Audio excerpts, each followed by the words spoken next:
My name is Bob. I'm 22 years old. I've never had a girlfriend and I'm a firefighter. Right after graduating from college, I took the exam and started working as a firefighter.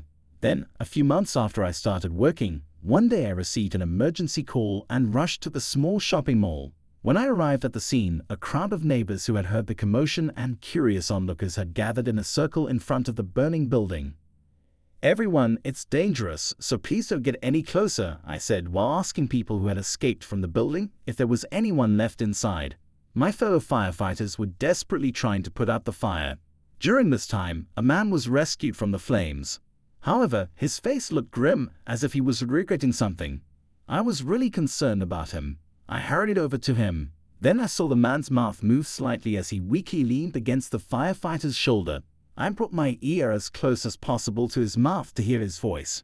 "Please help, my daughter and wife are still in the bathroom at the back of the building." The fire spread quickly, and only I, who was near the entrance, was rescued. "My wife and daughter must be very scared. Please can you go save them?" His voice was weak, but the fire had already spread significantly, and the colleague who had saved him said, "Sir, I understand how you feel, but even the area near the entrance is dangerous. As a fellow parent, I also want to save your children. I really do, but going into that fire is extremely dangerous." Before he could finish, the man interrupted, "But if we don't do something, my wife and daughter will perish. That's too cruel. Isn't there anything you can do?"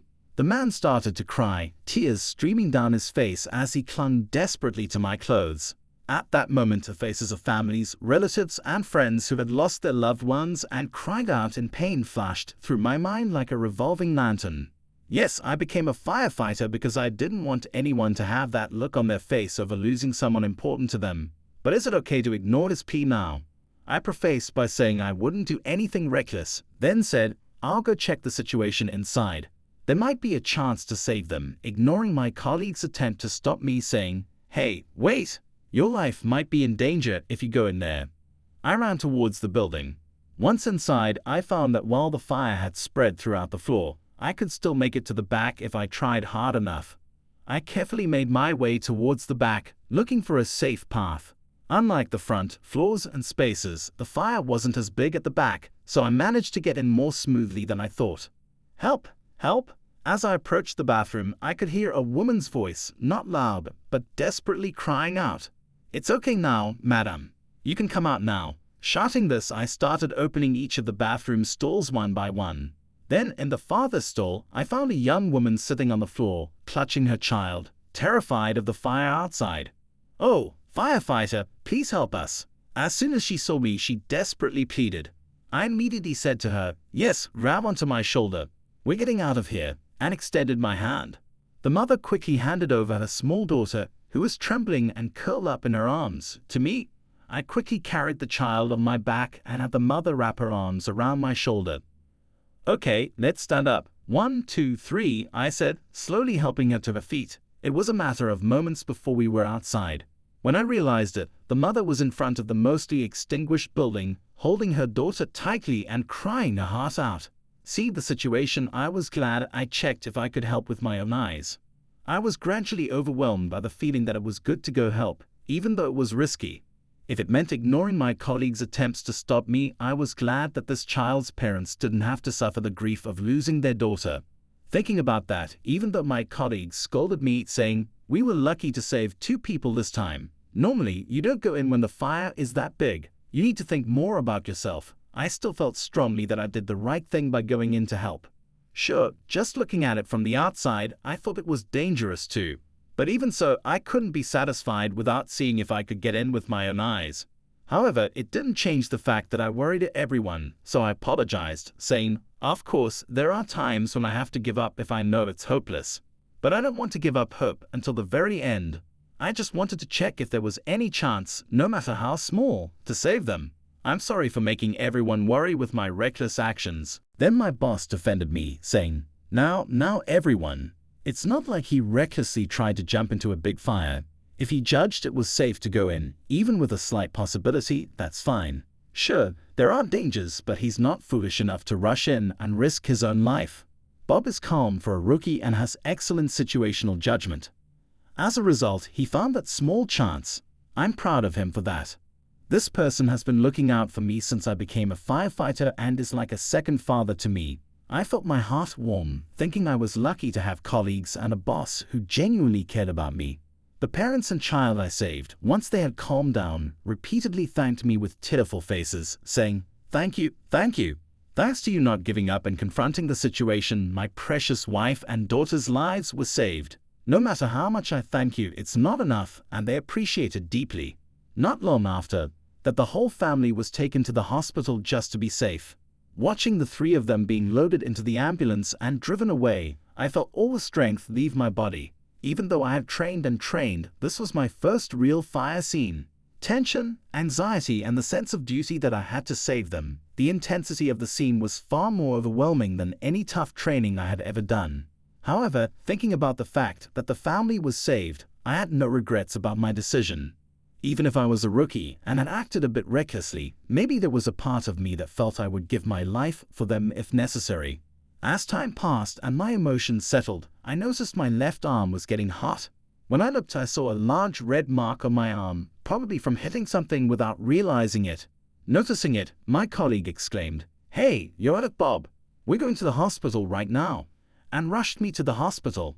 Until now, I had been desperately trying to save them from the fire and get us out safely, so I hadn't noticed my own injuries. When I was hurried to the hospital, they found my injury was quite serious, so they took me to the treatment room immediately. It was then that I first became aware of the pain. Maybe it was because the injury was bigger than I thought. This scar, a badge of honor for saving the family, is still clearly visible on my arm even 10 years later. When people see the scar, they often look shocked, but I didn't really pay much attention to it. Feeling sorry for scaring people with how painful it looked, I gradually started to hide the scar. At first, I thought of it as proof that I had saved their lives, and I was rather proud of it. However, acquaintances, friends, and relatives, because of my job, people I meet always seem to react with surprise or fear. So I started thinking, maybe it's better if I don't show it. It might be scary to see. Gradually, I began to wear long sleeves, even in the summer, and be careful not to roll up my sleeves in front of others. Of course, my colleagues knew why I got injured, so none of them made those faces. Besides, there were plenty of others who've had scars from injuries. But for people who aren't used to such things, it's understandable that they find such a big injury frightening. Before I decided to become a firefighter, I thought if I had the grades, I'd become a doctor or nurse. But after realizing that I got dizzy seeing surgery and other medical procedures, I gave up on that path. Because I understand those feelings, I could understand the fear and discomfort towards scary and painful things. Sometimes I felt sad, but I had no choice but to continue hiding my arm. Although there are many physically and mentally tough aspects, I think being a firefighter is a very rewarding and wonderful job. When we save lives thanks to our efforts, I feel an incredible sense of accomplishment, immense joy, and relief. Even if it's not a fire, there are many people in this world whose lives are in danger. In that situation, I felt a strong sense of relief knowing that even a few people whose lives were at risk were saved by my efforts. The training that I initially found tough became something I realized was absolutely necessary as I gained more field experience. No matter how hard it got, I knew I had to do it. If I didn't, I couldn't save those who could be saved, and that thought gave me strength. Day after day, without any real time off. Still, before I knew it, I had been doing this job for 10 years. My parents always told me I had no guts and that I was too spoiled. But having people I wanted to protect changed me this much. Starting this job, I felt like I could finally be proud of myself. While I devoted so much to my work that I grew distant from relationships, and at 32, I still hadn't had a proper conversation with a woman. But seeing the faces of the people, it seems like you're continuing with a story or a narrative. Here's the continuation with punctuation and formatting. I saved at the scene, and the sight of families and friends hugging each other with relief made my heart swell with the feeling that it was worth it to dedicate myself to this job. So I thought it was all good as it was supposed to be, but for some reason, I was half dragged to a group date by a colleague who was 2 years younger than me a week ago. After finishing our usual training, we were all changing clothes when it happened. My colleague Mike, who for some reason has been quite attached to me since he joined the company, suddenly spoke up.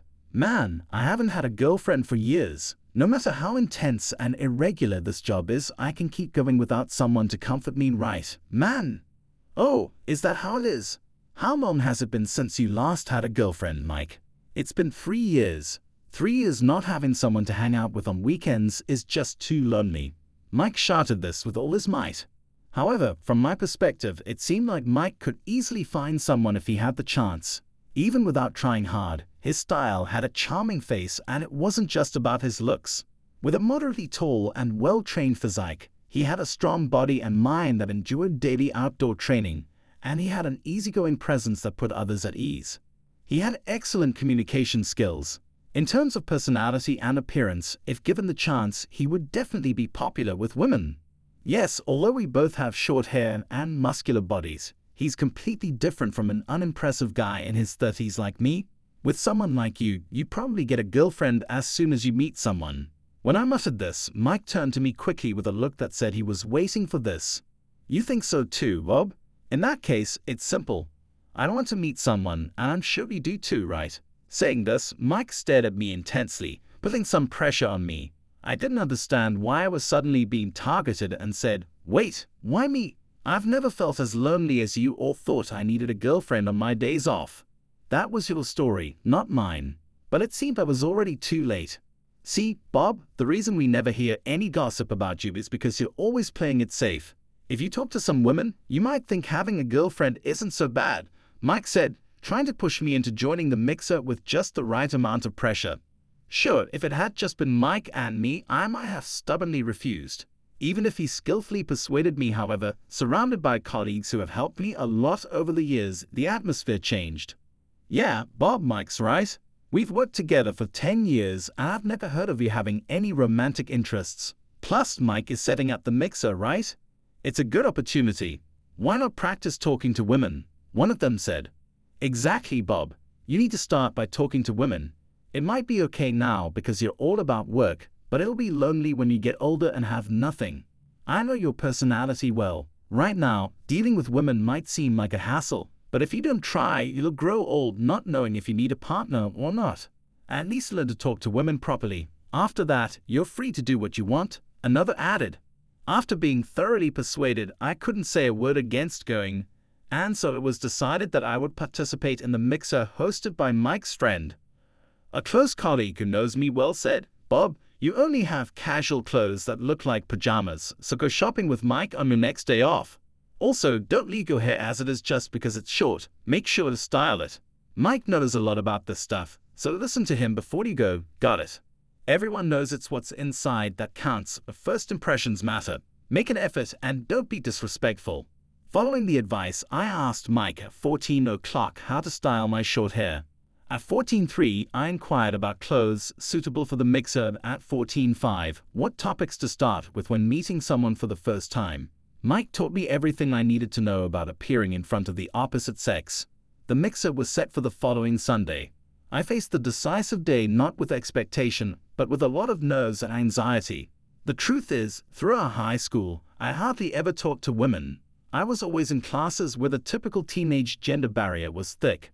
The girls seemed like nice people, but they never tried to talk to us either.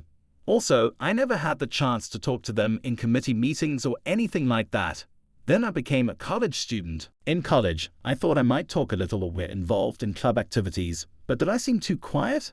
The girls in my class only talked to guys who seemed experienced with women or guys who were bright and easy to talk to. They only talked to me a little when we happened to sit next to each other at club activities or when it was necessary for the club activities. It was then that I realized for the first time that I apparently gave off an aura that made it hard for people to approach me. Being shy, I was bad at starting conversations even with guys I didn't get along with, to the point where I didn't know how to talk to them. Before I knew it, the day came when I graduated from college and took the exam to become a firefighter. I ended up in a world full of men and have come this far without really having a chance to get close to women. So can I really talk to women? Well, now that I'm this age, isn't this a bit too much? With this thought nagging at me, I followed Mike, and before I knew it, we arrived at a somewhat stylish diner. It seems Mike noticed I was nervous because I was only half-heartedly responding to his chatter the whole way. "Bob, I get that you're nervous since it's been a while. If things don't go well, I'll steer the conversation so everyone talks together. Just relax. More importantly, let's have fun. Look, you're looking extra sharp today, so be confident. Now, let's go in." At 16:07, with that, Mike opened the door to the very stylish place.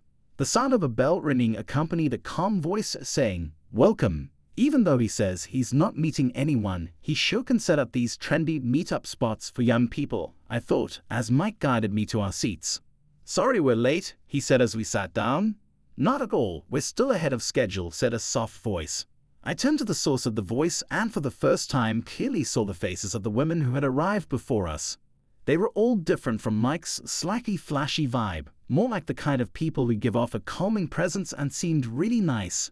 Even though they were close to my age, I felt a bit awkward being the odd one out among people 2 years younger, but it turned out I didn't need to worry.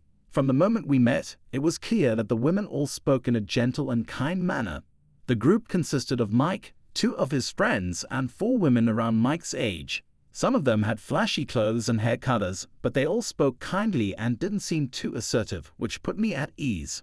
For the time being, everyone took their seats and Mike asked the girls what they wanted to eat and drink, and placed the orders. Once things settled down a bit, we decided to introduce ourselves. The women started introducing themselves one by one, and finally it was my turn. "I'm Bob, I'm 32, 2 years older than the rest of you. I work as a firefighter, just like Mike. Nice to meet you all." I couldn't think of anything clever to say, but I managed to finish my introduction and the server brought us some water. "Thank you," Mike said as he accepted the water. Then we slowly started talking, feeling each other out. Despite my worries, everyone turned out to be nice. So even when I brought up a topic, the conversation flowed naturally. If there was a lull, someone would pick up with a new topic. I managed to avoid any awkwardness and actually started to enjoy the lively atmosphere. I had been feeling really down about going, probably because I thought I had to find a romantic partner or something, which made me nervous. Whenever I talked to women before, I would get so nervous thinking about the possibility of a relationship that I couldn't relax. But now that I'm past my younger years and well into my 30s, talking to everyone felt easier. Everyone's conversation skills had improved, and there was no weird tension anymore. I felt like we could talk to each other without any pretense, just as ordinary people, more than when we were young. Oh, I used to think I had to act cool and put on airs, but when we talked, it was no big deal. Maybe it's because I'm not so desperate to find a partner anymore. I'm just having a good time. The atmosphere of the restaurant, the taste of the food and drinks were great, and we kept chatting happily the whole time. I'm not very strong with alcohol, so I got carried away and drank more than usual, quickly starting to feel sick.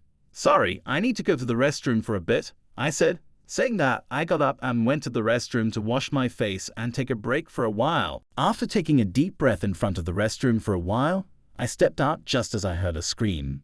I bumped into a waitress. Luckily, the drink she was carrying didn't spill, but I was worried because she was grimacing. "Oh, I'm so sorry. Are you okay?"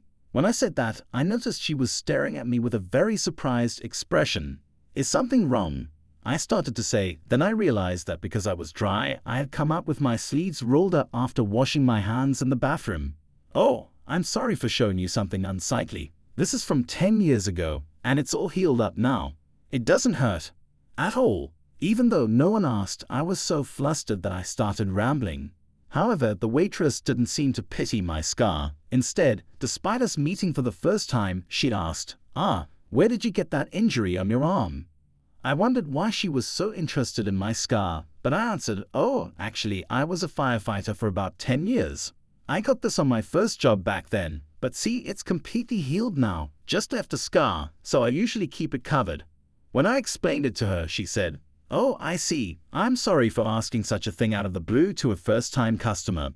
By any chance, was the person we helped 10 years ago a little girl and her mother at a somewhat large store in the city?" I was surprised as I listened further. What she was saying matched the name of the place where I got injured 10 years ago, and the description of the store matched too. Here she asked for my name, so I told her my name. Then it turned out that my name matched the name of the firefighter who saved her family. Her name was Emma. She was 20 years old. She was actually the older sister of the little girl Amy, who I helped 10 years ago. At that time, Amy was only 4 years old and was trapped by the spreading fire. The mother, seeing the situation around her and the fire growing near the entrance, thought it was hopeless but desperately called for help. While all my fellow firefighters had given up, I charged into the flame, desperately searching for a safe path, betting on the slimmest of chances. When her mother, Mary, saw me, she thought, well, there are people like this, people who will jump into the fire if there's even a slight chance without regard for their own safety. To her, I must have seemed like a god. Of course, she was deeply moved that her daughter was saved along with her own life. She seemed desperate after hearing a firefighter who had come earlier to help say, the fire around the entrance is too big, it's too dangerous to go any further, let's head back. But if we didn't escape right now, both of us, they would surely lose our lives. Just before I arrived, she had made up her mind to try and get out. That's when I came to help and managed to rescue them safely. The waitress, tears welling up in her eyes by then, shared the story with me. When I heard that my mother and sister were trapped in the fire, I was terrified beyond words. And what if they hadn't been rescued? If I had lost my mother and sister, I don't know if I could be as happy and positive as I am now. Of course, there are people who have lost loved ones and still try to live positively, but when I heard that my mother and sister were taken to the hospital, I felt like all the strength drained out of me. If I had lost them, I don't think my father and I would be where we are today. Even though they were rescued, my father, who was at the scene, couldn't move for a while and had to take a leave of absence. He gradually recovered, and now he's back to working hard as a doctor. While listening to her, I was reminded of the father who desperately sought help before I saved his family, looking like the end of the world was upon him. Seeing that expression and hearing his distressed voice made me even more determined to save his family, so much so that I rushed in despite being told to stop, hoping for even the slightest chance. A typical rookie might have backed down, following orders without even checking the situation inside, and sometimes that might be the wise decision. But I was able to find a chance to save them because I jumped into that building. And now, I was able to bring back the smiles of this clerk Emma, her mother Mary, her sister Amy, and their father. Thinking about their precious lives which were not lost, sometimes you have to take risks. It's not wise to rush in recklessly in a hopeless situation, but if there's even a slight chance to save someone, I want to take it. That's how I live as a firefighter, whether or not. It's right to never give up until the last minute. Probably depends on the person. If I had been unlucky, I might have gotten seriously injured or, in the worst case, lost my life. I was moved by the sight of people crying with joy because of my past efforts right in front of me. I had scored back then and got a scar that will never disappear, but there's no doubt that my hard work at that time greatly saved the lives of 4 people. And I managed to keep Emma and her family's smiles from disappearing too. Just that made me feel a little proud of myself, who had already been praised by my parents at school or by my classmates. I felt like I was recognized, even if just a little. After that, I heard from Emma about how everyone was doing. Her father, as she mentioned earlier, is still working as a doctor. It seems that saving Mary and Amy increased their father's motivation for his work. And now he is quite famous in the medical field as a genius surgeon. So now Amy is in middle school and seems to be attending happily. Amy is the type to try anything, and although she used to be weak and introverted, she has gradually become more active and strong since that time. She tries to do everything she wants, working hard at both studies and sports, and seems to be enjoying her school life in her own way. Her mother Mary also watches over her, and Emma warms me every day with a gentle gaze. Finally, Emma said this: everyone around me is worried about their boyfriend being cold or a nasty coworker at their job, or that they don't like someone, or that they have complexes. But I know I'm happy because I have my family and can live every day without any problems. Even if I have complexes or don't get along with someone, I feel like I can just accept it as it is. Of course, I never intend to impose my values on them, but I have real happiness here because I have the perspective that having nothing happen is happiness even if something bad happens. I can compartmentalize and let go of those feelings when I go home and talk to my family or friends on the phone or by text. I can let go of those negative feelings as something separate. I think I've become stronger in life, and I think it's thanks to you saving my family that I learned this. So I've always wanted to meet you. After being thanked numerous times, I went back to everyone else. After that, my head felt a bit light and fuzzy, but thanks to the great people I was with, the enjoyable dinner party came to an end. At that moment, I realized that by helping that parent and child, I didn't just save them. I saved the hearts of their family, friends, and grandparents who care about them. I always thought that saving lives was a noble job, but whether a life is saved or not can change the lives and ways of living of those around them. And I felt this strongly once again. I have often been thanked with tears and heard people cry out that they were glad to be alive. I could hear those who appreciated me for saving their lives, but hearing the voices of the family of the person I saved, knowing that their heart was saved, made me feel deeply that choosing this path was the right decision. Even though I've always taken pride in my work, I've always felt inferior to people who are charming or popular like Mike or those who have found partners. But I realize I can still be proud of the way I've lived my life, reducing tears and despair for others. Thanks to Emma for thanking me, I could come to this realization. However, it's not just the job of saving lives that's noble. There are people who keep toilets working properly. There are people who manage sewage, toilet paper, plastic wrap, appliances, electronics, cars, houses, roads, welfare services. There are people who work hard every day to maintain everything related to our daily lives, and there are people around us who try to act kindly to avoid making others feel bad. Thanks to everyone, we can live comfortably, and this experience has made me realize that again. That's the thing about happiness that's right in front of us. It's hard to notice its value until it's gone. Meeting her and listening to her story made me rethink the value of life. I want to live in a way that I won't be ashamed of, and I want to avoid doing things that would make others feel bad. It might sound obvious, but humans often do things that hurt others when they lack self-control. Just avoiding that can make a big difference. That's what happiness is, I realize now after listening to her. 10 years ago, I saved her family's lives, but at the same time, they saved my heart. They helped me change my way of living and thinking for the better. Even if we think we're living alone, we're always supporting each other. She made me realize that even more. Since then, I haven't found a partner yet, but I'm doing well, and I feel very lucky to have friends who care about me like family. Of course, I always knew I was blessed with good people around me. Hearing that Amy and her family are living happily makes me happy too. And it's great that the people around me are all good folks. I feel this even more strongly now. Since then, I've been visiting that diner often, and sometimes Emma tells me how everyone is doing. That's another form of happiness for me. I don't know what the future holds, but I'm grateful for the happiness around me, and every day I think about how fortunate it is that there's no misfortune destroying that happiness. From now on, I want to focus not on my flaws but on protecting the happiness and smiles around me.